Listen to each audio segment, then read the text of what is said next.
जय श्री राधे कृष्ण। आप सभी का आपके अपने YouTube channel VK Mishra present में बहुत बहुत स्वागत है। आइए आज आप सब सुनेंगे नवरात्रि के 5वें दिन 9वें और 10वें अध्याय की कथा। प्रत्येक दिन की तरह सबसे पहले कवच अर्गला किलक स्तोत्र का पाठ श्रवण करेंगे। उसके बाद फिर दुर्गा सप्तशती का पाठ श्रवण करेंगे। तो बोलिए प्रेम से माता दुर्गा की जय, नव दुर्गा देवी की जय, दश महाविद्या माता की जय, सर्व देवी देवता की जय। ओम नमः चंडिकायै। मार्कंडेय ऋषि बोले कि हे पितामह, आप हमें कोई ऐसा परम गुप्त साधन बतलाइए जिसके द्वारा मनुष्य की सभी प्रकार से रक्षा हो और जो अभी तक आपने किसी को नहीं बतलाया हो। ब्रह्मा जी बोले कि हे विप्रवर, इस प्रकार का समाधान तो परम पवित्र एवं परम गुप्त देवी जी का कवच ही है। इसी से प्राणी मात्र का कल्याण एवं सब प्रकार की रक्षा होती है। उसे सुनिए। देवी जी की 9 मूर्तियों के नाम इस प्रकार है। पहला शैलपुत्री, दूसरा ब्रह्मचारिणी, तीसरा चंद्रघंटा, चौथा कुष्मांडा, पांचवा स्कंद माता, छठा कात्यायनी, सातवां कालरात्रि, आठवां महागौरी और 9वां सिद्धिदात्री। जो मनुष्य अग्नि में जल रहा हो, युद्ध भूमि में शत्रुओं के मध्य फंस गया हो अथवा घोर संकट से ग्रस्त हो, वह मनुष्य भगवती की शरण में पहुंच जाए तो उसके घोर से भी घोर संकट नष्ट हो जाते हैं। जो भक्ति भाव से देवी जी का स्मरण करते हैं, उनकी सभी प्रकार से उन्नति होती है। हे भगवती, जो भी आपका स्मरण करते हैं, निस्संदेह उनकी आप रक्षा करती हो। प्रेत की सवारी करने वाली चामुंडा देवी हैं।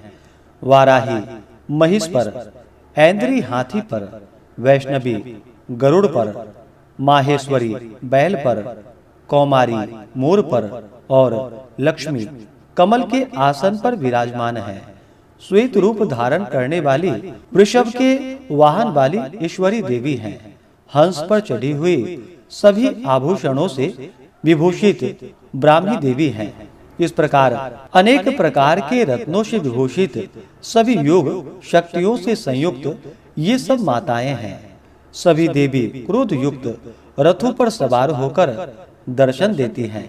ये शंख, चक्र, गदा, शक्ति, हल, मूसल, खेटक, तोमर, परशु, पाश, कुंत, त्रिशूल, उत्तम, शांग, धनुष इत्यादि अस्त्र शस्त्र दैत्यों के शरीर नाश के लिए, भक्तों को अभय देने के लिए एवं देवताओं के हित के लिए धारण करती हैं।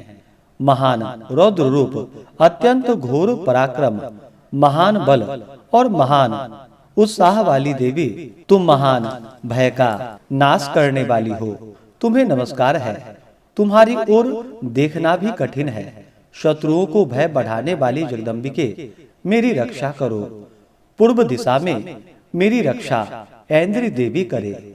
अग्निकोण में अग्नि देवता, दक्षिण में वाराही, नैऋत्य कोण में खड्गधारिणी, पश्चिम में वारुणी, वायु कोण में मृगवाहिनी, उत्तर में कौमारी, ईशान कोण में शूलधारिणी, ऊपर ब्रह्मा जी एवं नीचे वैष्णवी देवी रक्षा करे। इसी प्रकार सबको अपना वाहन बनाने वाली चामुंडा देवी दशों दिशाओं से मेरी रक्षा करे। जया मेरे आगे की, विजया पीछे की, बाईं ओर अजिता, दाईं ओर अपराजिता रक्षा करे। उद्योतिनी मेरी शिखा की, उमा मेरे मस्तक पर विराज कर मस्तक की, मालाधरी मस्तक की, भौहें की यशस्विनी, भौहें के मध्य में त्रिनेत्रा, नासिकाओं की यमघंटा देवी, नेत्रों के मध्य में शंखिनी, कानों की द्वारवासिनी, कपोलों की कालिका, कानों के मूल देश की सांकरी मेरी रक्षा करे। नासिका की सुगंधा, ऊपर के ओठ की चर्चिका, नीचे के होठ की अमृतकला एवं जिह्वा की सरस्वती देवी रक्षा करे। दांतों की कौमारी, कंठ की चंडिका, गले की चित्रघंटा, तालु प्रदेश की महामाया रक्षा करे। चिबुक की कामाक्षी, वाणी की सर्वमंगला, ग्रीवा की भद्रकाली, पृष्ठ अस्थियों की धनुर्धरी रक्षा करे। कंठ के बाहर नील ग्रीवा, कंठ नली की नलकूबरी, दोनों स्कंधों की खड्गिनी एवं मेरी भुजाओं की वज्रधारिणी रक्षा करे। दोनों हाथों की दंडनी, अंगुलियों की अंबिका, नाखूनों की शूलेश्वरी, कुक्षी की कुलेश्वरी रक्षा करे। स्तनों की महादेवी, मन की शोक विनाशिनी, हृदय की ललिता देवी, उदर की शूलधारिणी रक्षा करे। नाभि की कामिनी, गुप्त इंद्रियों की गुह्येश्वरी, लिंग की पूतना कामिका, गुदा की महिषवाहिनी रक्षा करे। कटी की भगवती, घुटनों की विंध्यवासिनी, जंघाओं की महाबली देवी रक्षा करे। गुल्फों की नारसिंही, पांव के तलुओं की तेजसी, पैरों की अंगुलियों की श्री देवी और पैर के तलुओं की अधस्तल वासिनी देवी रक्षा करे। नाखूनों और दांतों की कराली, केशों की उधर्भ केशिनी, रोम छिद्रों की कौबेदी और त्वचा की वागीश्वरी देवी रक्षा करे। रक्त, मज्जा, वसा, मांस, अस्थियों एवं मेदे की पार्वती, अतरियों की कालरात्रि, पित्त की मुकुटेश्वरी रक्षा करे। पद्मावती, कफ की चूड़ामणि नाखूनों की, तेज की ज्वालामुखी, सभी संधियों की अवेद्या देवी रक्षा करे। हे ब्रह्मा जी, आप मेरे वीर की रक्षा करे। छाया की छत्रेश्वरी और मन बुद्धि अहंकार की धर्म धारिणी रक्षा करे। प्राणों की कल्याण शोभना और शब्द, स्पर्श, रूप, रस, गंध, इन 5 इंद्रियों की योगिनी, सत्व, रज, तम की नारायणी सर्वदा रक्षा करे। आयु की वाराही, धर्म की वैष्णवी, यश एवं कीर्ति की लक्ष्मी तथा धन विद्या की चक्रिणी रक्षा करे। इंद्राणी मेरे गोत्र की, चंडिका मेरे पशुओं की, महालक्ष्मी मेरे पुत्रों की, भैरवी भार्या की रक्षा करे। मेरे पथ की सुपथा, मार्ग की क्षेमकरी, राजा के दरबार में महालक्ष्मी एवं सभी दिशाओं में स्थित होकर विजया मेरी रक्षा करे। और जो भी स्थान कवच में नहीं आए और जो आरक्षित हैं, उन स्थानों की पापनाशिनी जयंती देवी रक्षा करे। मनुष्य यदि अपना मंगल चाहता है तो एक कदम बिना कवच के कहीं न जाए।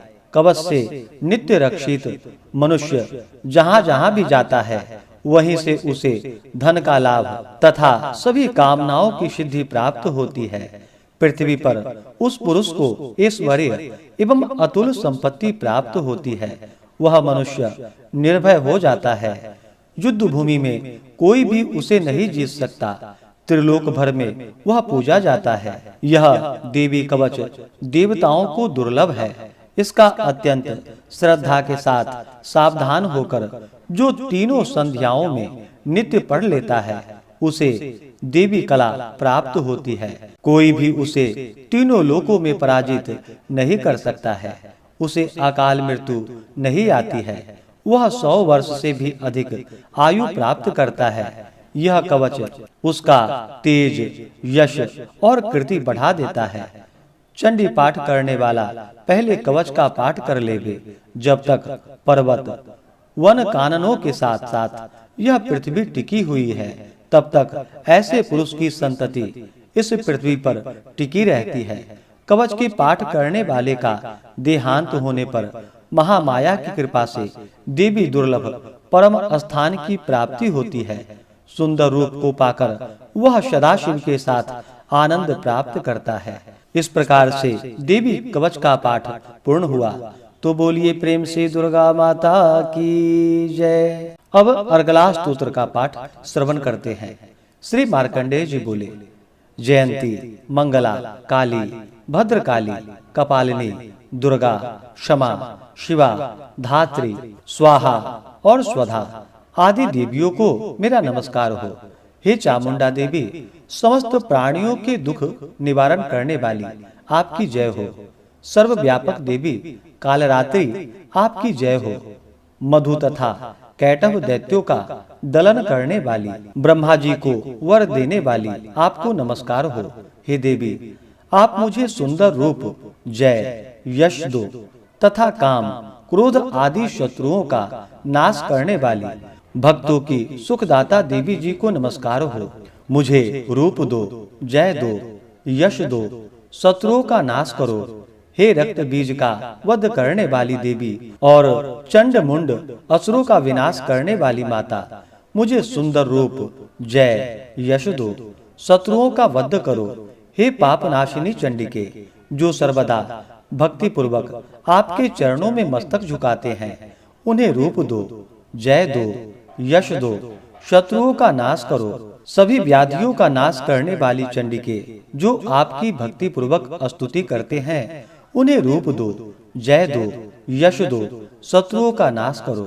हे देवी जी, आप मुझे सौभाग्य, आरोग्य और परम सुख दो। रूप दो, शत्रुओं का विध्वंस करो, मेरा कल्याण कीजिए और उत्तम धन संपत्ति दो।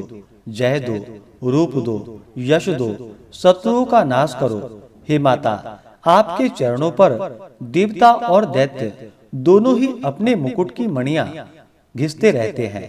हे मातेश्वरी, अपने भक्त को विद्यावान, यशवान, लक्ष्मीवान आप करो।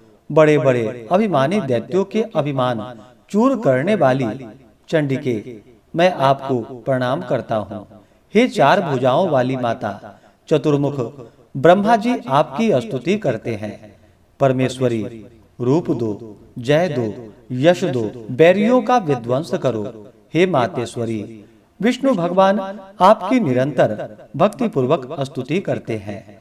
मुझे रूप दो, जय दो, यश दो, बैरियों का विध्वंस करो। पार्वती जी के पति महादेव से स्तुत्य हे परमेश्वरी, रूप दो, यश दो, शत्रुओं का नाश करो। हे देवी जी, आप तो कठोर भुजदंड रखने वाले दैत्यों का घमंड नाश कर देती हो। हे अंबिके, आप अपने भक्तों के लिए अपार आनंद की वृद्धि करती हो।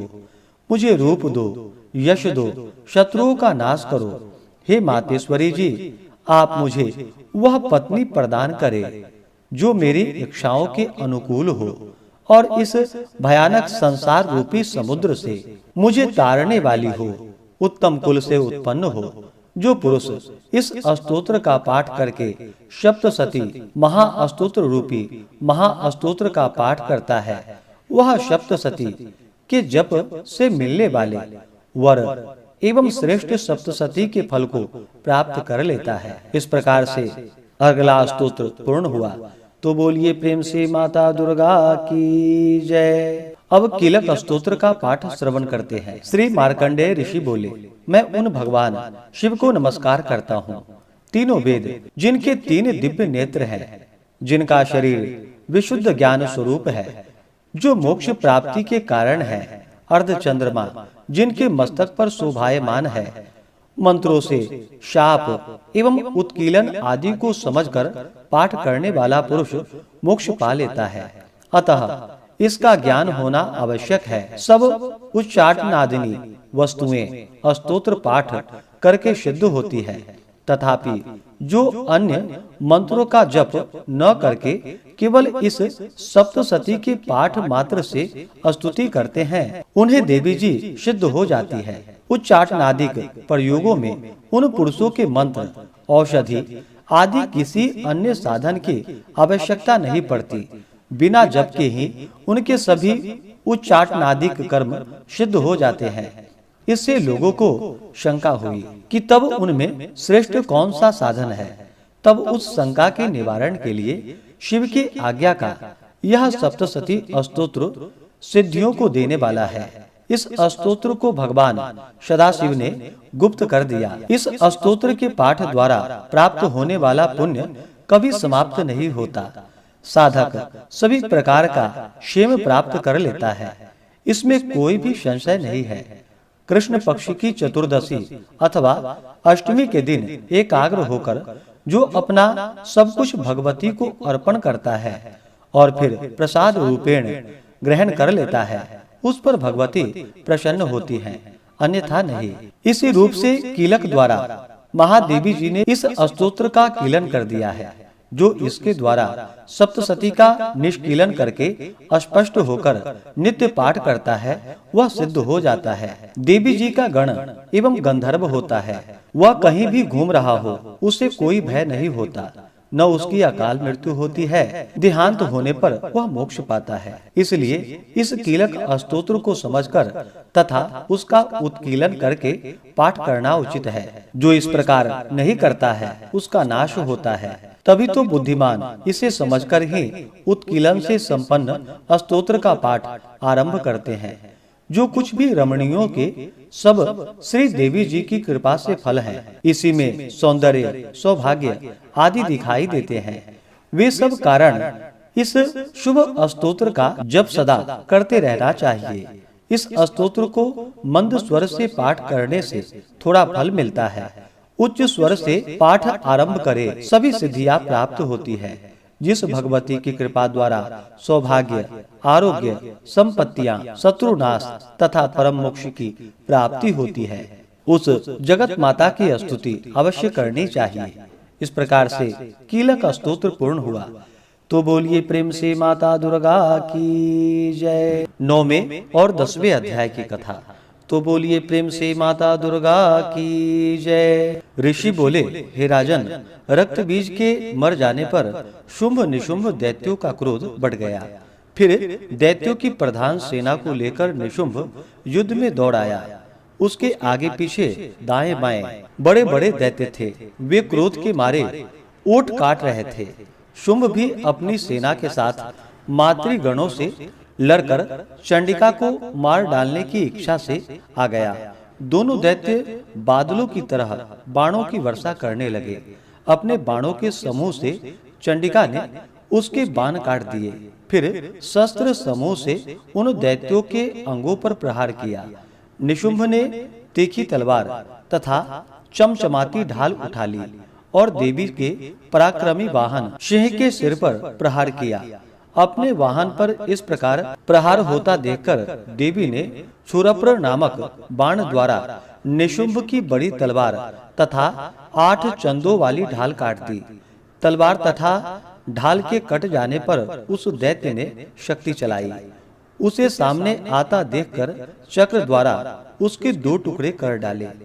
तब तो अत्यंत कुपित होकर निशुंभ दानव ने शूल उठा लिया और उसे फेंक दिया। देवी जी ने मुक्के के प्रहार से उसे भी चूर चूर कर दिया। गदा उठाकर फिर चंडिका की ओर फेंकी। देवी ने उसको भी त्रिशूल द्वारा काट दिया। वह भस्म हो गई। उसके अनंतर दैत्यराज को फरसा उठाया आता देखकर बाण समूहों से प्रहार कर उसे पृथ्वी पर गिरा दिया। उस भयानक पराक्रमी भाई निशुंभ के इस प्रकार धराशायी होने पर शुंभ क्रोध में भर गया और अंबिका को मारने के लिए सामने आया। वह रथ पर बैठा हुआ था। उसकी बड़ी बड़ी अनुपम 8 भुजाएं थी। उनमें भयंकर शस्त्र शोभायमान थे। उन भुजाओं से सारे आकाश को ढांपकर वह शोभित हो रहा था। उसे उस प्रकार आता देखकर देवी ने शंख बजाया और धनुष के अत्यंत दूषा टंकार की। समस्त दैत्यों के तेज का वध करने वाले घंटे का शब्द करके उससे दिशाओं को भर दिया। तब सिंह ने बड़े बड़े हाथियों के महामद को दूर करने वाली बड़ी भारी गर्जना लगाई। उसके द्वारा आकाश, पृथ्वी एवं 10 दिशाएं गूंज उठी। तब काली ने आकाश में उड़कर पृथ्वी पर दोनों हाथों से ताड़ना की। उस शब्द से पहले के सभी शब्द मंद पड़ गए। तब शिव दूती ने अमंगल रूप में अत्यंत अट्टहास किया। उन शब्दों से दैत्य डर गए। शुंभ के क्रोध का पारा चढ़ गया। फिर जबकि अंबिका ने कहा कि दुरात्मन ठहर ठहर, अब आकाश में स्थित देवता जय जयकार करने लगे। शुंभ ने पहुंचकर आग बरसाती हुई भयानक शक्ति चलाई। अग्नि के पहाड़ की तरह आती हुई शक्ति को देखकर देवी ने अग्नि की भारी उल्का से उसे हटा दिया। शुंभ ने फिर सिंहनाद किया, उससे त्रिलोक गूंज उठा। हे राजन, उस सिंहनाद का इतना घोर शब्द था जैसे कि वज्रपात हो।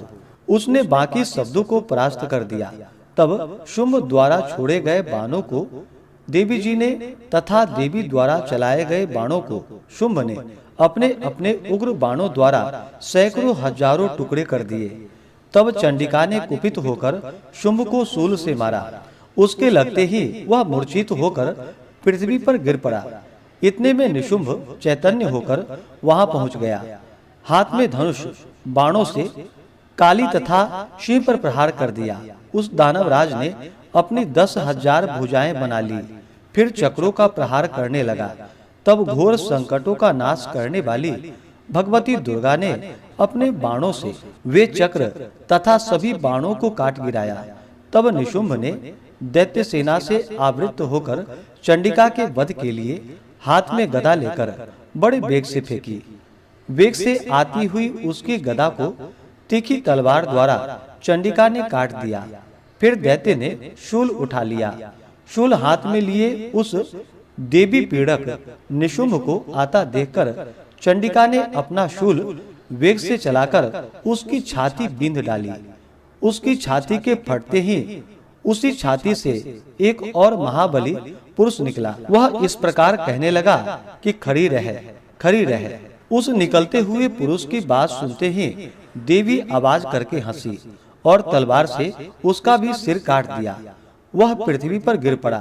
तब भयानक दाढ़ों वाला सिंह दाढ़ों से असुर के सिर को चूर चूर कर खाने लगा। वैसे ही काली ने तथा शिवदूती ने बहुत से दैत्यों का भक्षण कर डाला। कुछ एक घोर संग्राम से भाग गए एवं कितने दैत्यों को काली तथा शिवदूती ने खा डाला और कई सिंह के ग्रास बन गए। इस प्रकार से श्री दुर्गा सप्तशती पाठ में 9वें अध्याय की कथा पूर्ण हुई। तो बोलिए प्रेम से माता दुर्गा की जय। अब सुनते हैं 10वें अध्याय की कथा। ऋषि बोले, प्राण प्रिय भाई निशुंभ की मृत्यु देखकर, इस प्रकार सेना को भी मरता देखकर कुपित होकर शुंभ कहने लगा, अरे दुष्ट दुर्गे, बल के घमंड से गर्व मत कर। अरे अभिमानी, तू तो अन्य स्त्रियों के बल के सहारे लड़ रही है। देवी बोली, अरे दुष्ट, मैं अकेली हूँ। संसार भर में मेरे समान दूसरी है कौन? ये तो मेरी विभूतियां ही हैं, मुझ में ही प्रवेश कर रही हैं। इतना कहते ही ब्रह्माणी आदि सभी शक्तियां उस देवी के शरीर में समा गई। अकेली अंबिका देवी रह गई। देवी बोली, मैं अपनी ऐश्वर्य शक्ति समेत अनेकों विभूतियों के रूपों में यहाँ पहले विद्यमान थी। अब मैंने सभी रूप समेट लिए हैं। अब तो अकेली ही मैं युद्ध में खड़ी हूँ, तू भी स्थिर हो जा। ऋषि बोले, तब सभी देवता तथा दैत्यों के देखते देखते देवी और शुंभ इन दोनों में युद्ध छिड़ गया। तीखे बाणों की वर्षा तथा भयंकर अस्त्र शस्त्रों से उन दोनों का युद्ध सभी लोगों के लिए भयंकर प्रतीत होने लगा। अंबिका दिव्य से दिव्य जितने भी अस्त्र छोड़ती जाती, दैत्येंद्र उसे अपने अस्त्रों द्वारा तोड़ता जाता। इसी प्रकार परमेश्वरी अंबिका भी खेल खेल में हुंकारित शब्दों द्वारा दैत्यों के छोड़े गए दिव्य अस्त्रों को तोड़ती गई। तदंतर असुर ने सैकड़ों बाणों से देवी को आच्छादित कर दिया। तब देवी ने कुपित होकर बाणों द्वारा उसके धनुष को काट डाला। धनुष के टूट जाने पर दैत्येंद्र ने हाथ में शक्ति उठा ली। अभी शक्ति उसके हाथ में ही थी कि देवी ने चक्र द्वारा वह शक्ति काट डाली। तब दैत्यराज ने तलवार तथा 100 चंद्रमा वाली चमचमाती ढाल लेकर देवी पर भागते हुए उसकी तलवार तथा सूर्य जैसी चमकती ढाल से अपने धनुष से छोड़े हुए तीखे बाणों से तुरंत काट दिए। रथ के घोड़े और सारथी को भी मार दिया। धनुष तो पहले ही कट चुका था।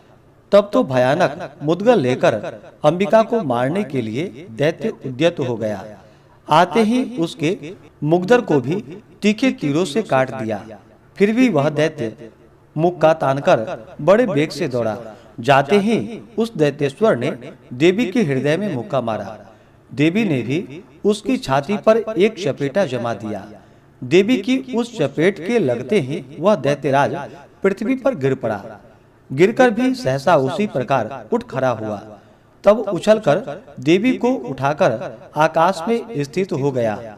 वहां से निराधार होकर वह चंडिका देवी के साथ युद्ध करने लगा। आकाश में उस समय दैत्य तथा चंडिका का आपस में घोर युद्ध हो रहा था। वह पहले पहल सिद्ध मुनियों को विस्मय कारक था। तब अंबिका ने उसके साथ देर तक युद्ध करते करते दैत्य को उठा लिया और उसे पृथ्वी पर पटक दिया। देवी द्वारा पटका हुआ वह पृथ्वी पर आकर खड़ा हो गया। मुक्का तानकर वह दुष्ट देवी को मारने की इच्छा से बड़े वेग से दौड़ा। तब उस दैत्यराज को आता हुआ देखकर देवी ने उसकी छाती में त्रिशूल भोंक दिया और पृथ्वी पर गिरा दिया। देवी के शूल से छत विक्षत होकर पृथ्वी पर पड़ते ही उसके प्राण निकल गए। उसका गिरना भी समुद्र द्वीप एवं पर्वतों के साथ सारी पृथ्वी को हिला देने वाला था।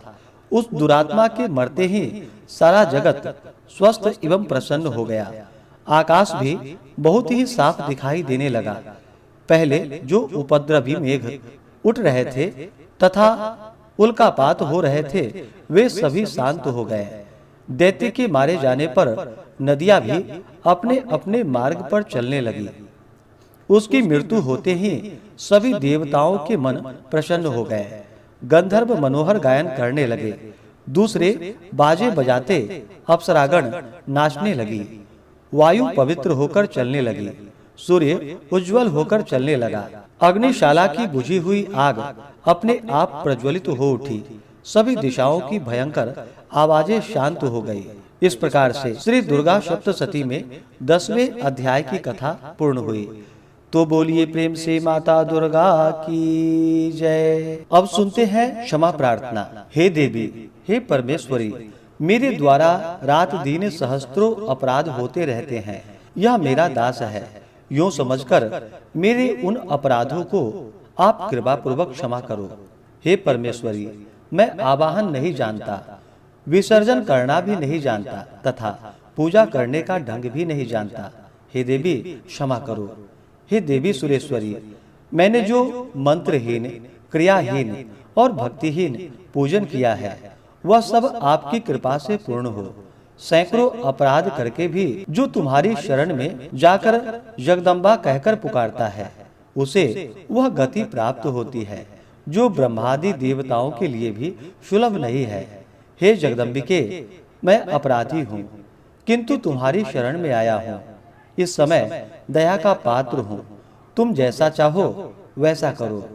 हे देवी परमेश्वरी, अज्ञान से, भूल से अथवा बुद्धि भ्रांत होने के कारण मैंने जो न्यूनता या अधिकता कर दी हो, वह सब क्षमा करो और प्रसन्न हो।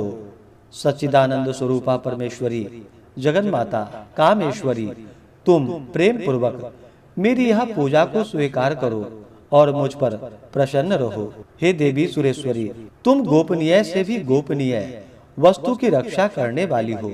मेरे निवेदन किए हुए इस जप को, इस पूजन को ग्रहण करो। तुम्हारी कृपा से मुझे सिद्धि की प्राप्ति हो। तो बोलिए प्रेम से माता जगदम्बा की जय, नव दुर्गा देवी की जय, सर्व देवी देवता की जय। तो आशा करता हूँ कि यह जानकारी आपको अच्छा लगा हो। इसी प्रकार से ज्ञानवर्धक जानकारियाँ प्राप्त करते रहने के लिए, व्रत पूजा के बारे में जानने के लिए, कथा को सुनने के लिए चैनल पे अगर आप पहली बार आए हैं तो चैनल को लाल बटन दबा करके सब्सक्राइब करें। साथ में बेल आइकन घंटी को दबाएं ताकि आने वाली वीडियो का नोटिफिकेशन आपको समय से मिलता रहे। वीडियो को लाइक करें, शेयर करें। सुखी रहे और स्वस्थ रहे। जय श्री राधे कृष्ण। धन्यवाद।